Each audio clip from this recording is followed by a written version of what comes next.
Jaod bura ma Kimilili Didmus Baraza okwedo mokalo jalup jatend piny Rigathi Gachagua mowacho ni nyayo akwede mag dhoudi kolero ni mano biro rocho ajenda mar UDA kendo kelo tungni e kind dhoudi ma pachoka.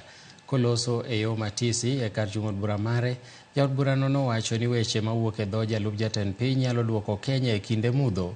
Noloso e sama nodhi chwo wang'e e chenro mar tudo teko sitima e kar chung'od bura mare. Bende nowacho ni en gi paro mar chwalo e od bura paro mar chik e wi kaka ibiro bed ka ipogo omenda mag jodongo, kolero ni moko kuom jodongo mowinjore onwang' omendano sani owe oko e bwo chenro mantie.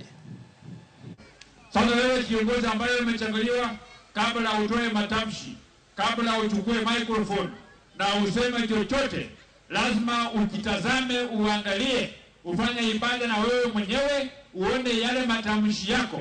Kama kila Mkenya, kila kiongozi angetoa matamshi kama ile yako, Kenya hii itajengwa ama itaporomokwa.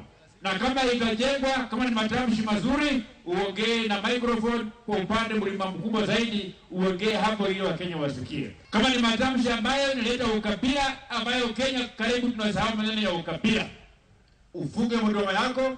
Kama hutafunga mdomo yako, Wakenya hawa watatusaidia kuzima mdomo yako, kwamba usitoe matamshi ambayo inachochea Kenya hii yetu. Mimi nimeambia serikali ya Kenya, na hivi karibuni Mungu atatusaidia, uchumi kikuwa mzuri, wasanye ushuru ambaye ni ya kutosha, na serikali ikuwe na pesa ya kutosha, tutaweza kuimplement mpango ambaye mimi nimeleta. Mpango ya kusema kama ndio mzee uwe kwa program ya kupata pesa ya serikali. Si tu kwamba waangalie miaka 60 na zaidi,